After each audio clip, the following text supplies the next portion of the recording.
Hello everyone, मेरा नाम अभिषेक सिंह यादव है। CGPSC 2022 में मेरा 52 रैंक था और मुझे नायब तहसीलदार का पद प्राप्त हुआ था।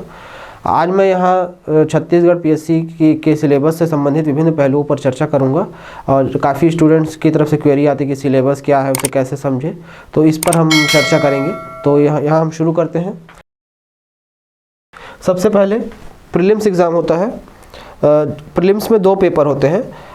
जो पेपर 1 होता है वो GS का होता है और पेपर 2 होता है वो CSET का होता है, जो जिसमें हमारी मेंटल एबिलिटी चेक की जाती है। GS 1 में 100 क्वेश्चंस रहते हैं और टोटल 200 मार्क्स के रहते हैं। और जो GS 1 रहता है उसमें 50 क्वेश्चन जो रहते हैं वो इंडियन GS के रहते हैं और 50 CG के। और सेकेंड पेपर में जो रहते हैं रीजनिंग और हिंदी भाषा, छत्तीसगढ़ी भाषा और मैथ्स के क्वेश्चंस रहते हैं, जिसमें आपको एक मिनिमम नंबर्स चाहिए रहते हैं। वो सिर्फ क्वालिफाइंग पेपर होते हैं और उसके लिए आपको एक मिनिमम क्राइटेरिया मार्क्स चाहिए रहता है, जो कि जनरल कैटेगरी के लिए 33% है और OBC, ST और SC के लिए 23% के साथ आप क्वेश्चन सही हो तो आप क्वालिफाई कर जाएंगे, ये रहता है। इसके बाद हम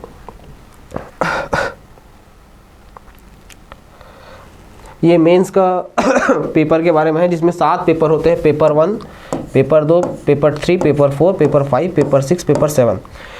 हर पेपर के लिए आपको 3-3 घंटे का समय मिलेगा। दिन में 2 पेपर होंगे और पर पेपर 200 नंबर के होते हैं। इस तरीके से मेंस जो होते हैं वो टोटल 1400 नंबर के होते हैं। इंटरव्यू अभी 100 नंबर का कर दिया गया है, जिसके कारण अभी टोटल इसके मार्क्स हो गए हैं वो 1500 मार्क्स का हो गया है, मेंस प्लस इंटरव्यू मिला के, जिसके बेसिस पे आपको सिलेक्शन मिलेंगे। प्रीलिम्स सिर्फ क्वालिफाइंग के लिए रहता है। प्रीलिम्स के मार्क्स जो है वो फाइनल सिलेक्शन लिस्ट में नहीं जोड़े जाते। उसके बाद ये पेपर 1 का सिलेबस है। इसमें 3 भाषाएं होती हैं, एक होता है हिंदी, एक होता है जनरल इंग्लिश और एक होता है छत्तीसगढ़ी भाषा। हिंदी से संबंधित सिलेबस हम देख सकते हैं, जहाँ भाषा बोध, संक्षिप्त लेखन, पर्यायवाची विलोम, समोच्चारी शब्दों, वाक्यांश, संधि, समास, लोकोक्ति, मुहावरे, उपसर्ग, प्रत्यय इत्यादि रहते हैं। इसके अलावा जो हिंदी साहित्य का पार्ट होता है, ये सब तो ग्रामर का पार्ट होता है। हिंदी साहित्य का पार्ट शुरू होता है, जिसमें काल विभाजन हो गया, नामकरण हो गया, छत्तीसगढ़ के साहित्यकार, उनकी रचनाएं, अपठित गद्यांश इत्यादि रहते हैं, टिप्पणी लेखन, लेटर राइटिंग इत्यादि रहते हैं। जनरल इंग्लिश सेकेंड पार्ट होता है, जिसमें कॉम्प्रिहेंशन होता है, precious writing, rearrangement, corporation of sentence, antonyms, synonyms etcetera इत्यादि सब्जेक्ट्स रहते हैं। छत्तीसगढ़ी भाषा जो 50 नंबर का होता है, हिंदी होता है 100 नंबर का और इंग्लिश होता है 50 नंबर का। छत्तीसगढ़ी भाषा में क्या क्या रहता है? छत्तीसगढ़ी भाषा का ज्ञान, उस छत्तीसगढ़ी भाषा का विकास, छत्तीसगढ़ी भाषा का साहित्य एवं प्रमुख साहित्यकार, व्याकरण, शब्द साधन, संज्ञा, सर्वनाम इत्यादि रहते हैं। इसके अलावा हम छत्तीसगढ़ी जो शब्दकोश पढ़ते हैं, पढ़ते हैं उसमें कि इस सब्जी को छत्तीसगढ़ी में क्या बोलते हैं, शब्द के लिए छत्तीसगढ़ी में क्या शब्द प्रयोग किया जाता है। काल पढ़ते हैं, जैसे भूतकाल, भविष्यकाल, वर्तमान काल में छत्तीसगढ़ी शब्दों का रूपांतरण, छत्तीसगढ़ी में ट्रांसलेशन पढ़ते हैं इत्यादि। हमारे जो पेपर 1 का रहता है उसमें रहते हैं सिलेबस में। पेपर 2 जो रहता है ऐसे रहता है, इसमें 2 पार्ट होते हैं। आपको दोनों पार्ट मिला के 4 ऐसे लिखने होते हैं। पार्ट 1 में 2 ऐसे, पार्ट 2 में 2 ऐसे। पार्ट 1 में हम रहते हैं नेशनल और इंटरनेशनल जो टॉपिक्स रहते हैं उसके ऊपर ऐसे आते हैं, जिस 750 शब्दों में लिखना होता है।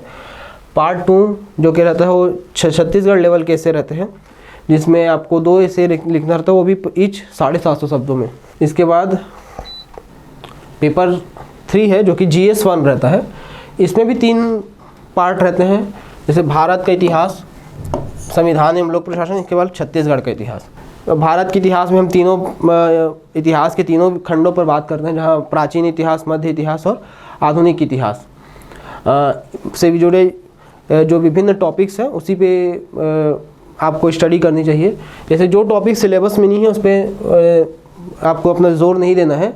जैसे इसमें इतिहास के विषय में देखें तो आपका शिक्षा का विकास नहीं है, तो उसको आप ना पढ़े तो सही रहेगा। संविधान एवं लोक प्रशासन ये 50 नंबर का रहता है, लेकिन इसमें टॉपिक्स बहुत सारे दिए हैं, तो आपको इस पर थोड़ी कम मेहनत करनी है। प्री में आपने जितना पढ़ा है उसी को एक बार लिख के देख ले, क्योंकि 50 नंबर के हिसाब से टॉपिक बहुत सारे हो जाते हैं। छत्तीसगढ़ का इतिहास इतना सा टॉपिक है, टॉपिक्स की संख्या कम है, लेकिन ये काफ़ी वास्ट नंबर कवर करता है। 75 नंबर का ये रहता है। तो आपको छत्तीसगढ़ का इतिहास पे ज़्यादा जोर देना है।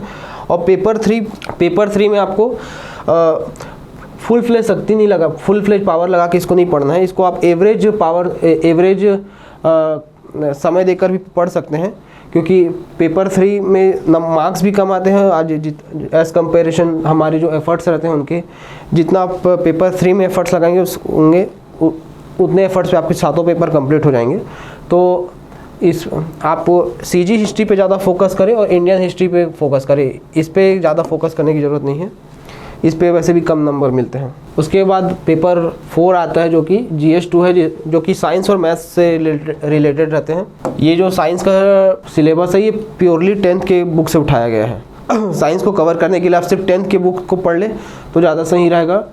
और जो एक आध दो टॉपिक्स रहते हैं वो 11th-12th के बुक्स में भी रहते हैं, जो कि किसी भी कोचिंग मटेरियल से मिल जाएंगे, उससे आप पढ़ सकते हैं। तो साइंस के लिए आप पहले 10th की बुक को कवर करें, उसके बाद अगर कोई टॉपिक्स बचते तो उसके लिए आप हायर बुक्स की हो जाए। मैथ्स के लिए मैथ्स भी 10th के बुक्स में मिल जाएंगी, जो पुरानी वाली बुक्स है उससे आप मैथ्स पढ़ सकते हैं। इसके अलावा आप RS अग्रवाल, RD शर्मा की बुक सॉल्व करते हैं तो आपको मैथ्स में ज़्यादा हेक्टिक नहीं लगेगा। अप्लाइड साइंस के लिए मैंने अपने कोचिंग के नोट्स पढ़े थे, तो अप्लाइड साइंस के लिए मैंने अपने कोचिंग के नोट्स पढ़े थे, तो उससे मुझे काफ़ी हेल्प मिला था। और इसके अलावा आप टेलीग्राम में नोट्स आते रहते हैं, उनको पढ़ सकते हैं अप्लाइड साइंस के लिए। ये पेपर 4 काफ़ी स्कोरिंग रहता है, इसमें आपके 130 to 140 नंबर आ रहे हैं, तो आपको सिलेक्शन के चांसेस बढ़ जाते हैं। इसके बाद पेपर 5 है जिसमें इकोनॉमिक्स है, इंडियन एंड CG इकोनॉमिक्स। पर इसमें दोनों टॉपिक्स दिए हैं, जैसे हम देख रहे हैं इंडियन एंड CG इकोनॉमिक्स, लेकिन जो क्वेश्चंस के मोस्ट पार्ट रहते हैं वो CG इकोनॉमिक्स से ज़्यादा पूछे जाते हैं। तो इस पे ज़्यादा फोकस करना है, इसको बेसिक पढ़ना है। जितने टॉपिक्स दिए हैं उनको एक बार रीड करके आंसर राइटिंग कर लेंगे तो आप काफ़ी एक बार पढ़ के आंसर राइटिंग कर लेंगे तो सफिशिएंट हो जाएगा। इसके बाद इंडियन जियोग्राफी, इसके ऊपर ध्यान देने की ज़रूरत है क्योंकि ये स्कोरिंग इसमें काफ़ी मार्क्स मिलते हैं चेकर्स के द्वारा।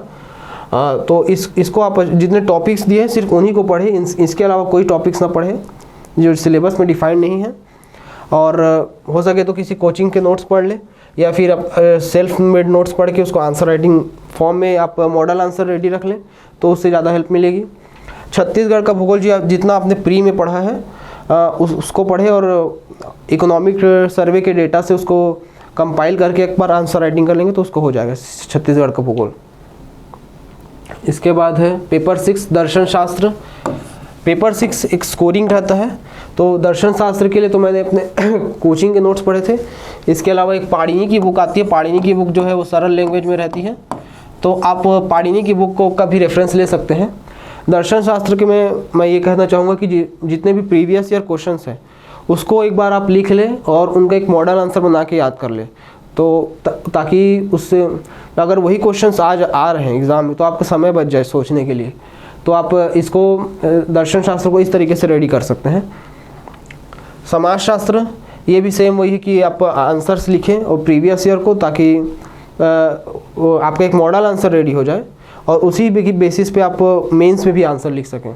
छत्तीसगढ़ का सामाजिक परिदृश्य प्री में पढ़े हैं तो इसको अब मेंस के लायक जो कोचिंग के नोट्स हैं उनसे पढ़ ले और आंसर राइटिंग इसका भी आंसर राइटिंग करेंगे तो अच्छे मार्क्स आ जाएंगे। पेपर 6 इज़ भी मोस्ट स्कोरिंग सब्जेक्ट है जिसमें 135 मार्क्स आ रहे हैं, तो अच्छे स्कोर्स हैं। इसके बाद पेपर 7 है जो कि ये पेपर 7 जो है बहुत डायनेमिक पेपर है जिसमें करंट से रिलेटेड क्वेश्चन आते हैं। ये जो पार्ट 1 है ये कल्याणकारी विकासात्मक कार्यक्रम एवं कानून, इसमें जो इंडियन लेवल के जो लॉज हैं वो वेल डिफाइंड है, तो आप सिर्फ इन्हीं लॉज को पढ़ें। छत्तीसगढ़ के में काफ़ी हमारे पास छत्तीसगढ़ में काफ़ी लॉज बने हैं जैसे कि अब LRC हो गया, भाड़ा अधिनियम। तो छत्तीसगढ़ के लॉज पे मत जाइए, जो छत्तीसगढ़ में जो अभी योजनाएं चल रही हैं उस पर ज़्यादा फोकस करें और जो लॉज हैं वो आप नेशनल लेवल्स के देख के जाएं। ये पूरा करंट ओरिएंटेड पेपर पार्ट है जो अंतर्राष्ट्रीय एवं राष्ट्रीय खेल घटनाएं संगठन है। इसमें आपको जो स्टैटिक पोर्शन है वो इंटरनेशनल ऑर्गेनाइजेशंस का है। और जो डायनेमिक पोर्शन है, जो अभी जो करंट में सिनेरियो चल रहा है उसके ऊपर आईआर का पूछा जाता है। तो आप इसको करंट पे जो विज़न आईएएस वगैरह के जो नोट्स रहते हैं उसको एक बार देख लें ऊपर से थोरोली, तो ये पार्ट 2 पेपर रेडी हो जाएगा। और ये पार्ट 3 जो है ये मिनिमम इनपुट और मैक्सिमम आउटपुट वाला क्वेश्चन रहता है। जो इस 75 नंबर का जो पार्ट 3 है इसमें सिर्फ आपको आंसर लिखने आने चाहिए, अच्छे से क्वेश्चंस को डील करने आने चाहिए। और ये इसमें भी जो अभी एनईपी में काफ़ी सारे एस्पेक्ट्स आए थे तो नेशनल न्यू एजुकेशन पॉलिसी में, तो उसके एस्पेक्ट्स को भी काफ़ी सारी उसमें इंस्टीट्यूशंस खोलने का बताया गया था और काफ़ी सारे प्लान निकाले गए थे, जैसे निष्ठा कार्यक्रम हो गया तो और इन सब को यदि आप अच्छे से देख लेंगे तो पेपर 3 जो है आपका स्कोरिंग हो जाएगा। जिसमें कुशल मानव संसाधन की उपलब्धता, भारत में मानव संसाधन की नियोजिता, ये पूरी तरीके से वो एजुकेशन इंस्टीट्यूशन पे है। तो आप इसको ये स्टैटिक्स पोर्शन को आप अच्छे कर लेंगे तो आपको नंबर मिल जाएंगे। इस तरीके से हमने सातों पेपर पे विस्तृत चर्चा कर ली है।